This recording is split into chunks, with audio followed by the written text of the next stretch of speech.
36 जिल्हे, 36 बातम्या. News G9 Maharashtra. उत्तर तुमच्या प्रश्नांचे.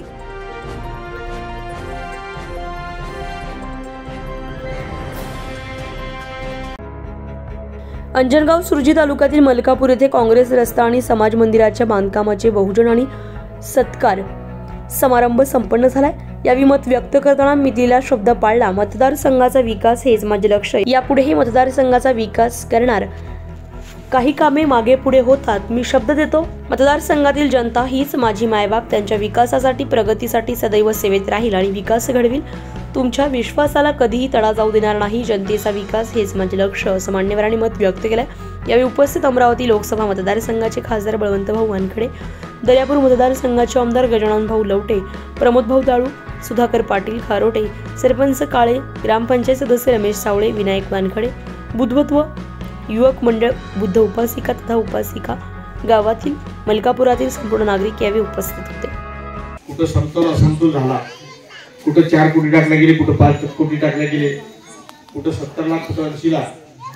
मला वाटतं 80 लाखाचे किंवा 1 कोटीच्या खाली गाव नाही. असं टाकत असताना खऱ्या अर्थानं ज्या काही अडचणी आल्या,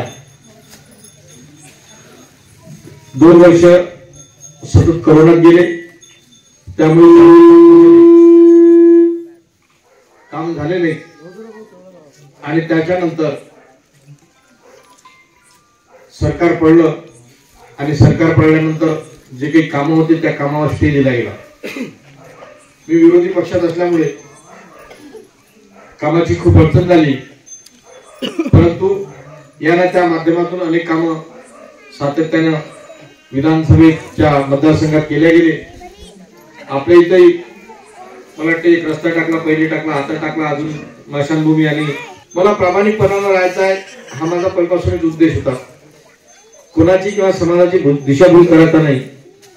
हा मी ज्या दिवशी राजकारण होणार नाही त्या दिवशी मी राजकारण सोडून देईन, पण समाजाची दिशाभूल करणार नाही.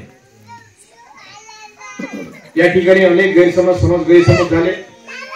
साहजिक आहे, पोरं थंडीत आले होते माझ्याकडे आणि थंडीत येत असताना त्यांनी कामाची मागणी केली.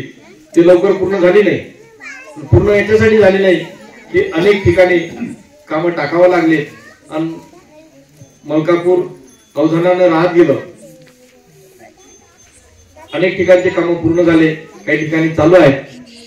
पण मलकापूरचं काम उशिरा झालं, परंतु मी शब्द दिला होता आणि मी शब्द दिला होता त्या पद्धतीने पाळणार आहोत हे तुम्हाला सांगितलं. मतांनी निवडून दिल्याबद्दल तुमचं मी हार्दिक अभिनंदन आणि तुमचं आभार व्यक्त करतो. आणि प्रत्येक वेळेस मला तुम्ही जसे खासदार साहेब आहे तसंच मी तुमच्यातला एक आमदार आहे आणि तुम्ही जसे खासदार साहेबांना निवडून दिलं तसंच मला पण निवडून दिलं.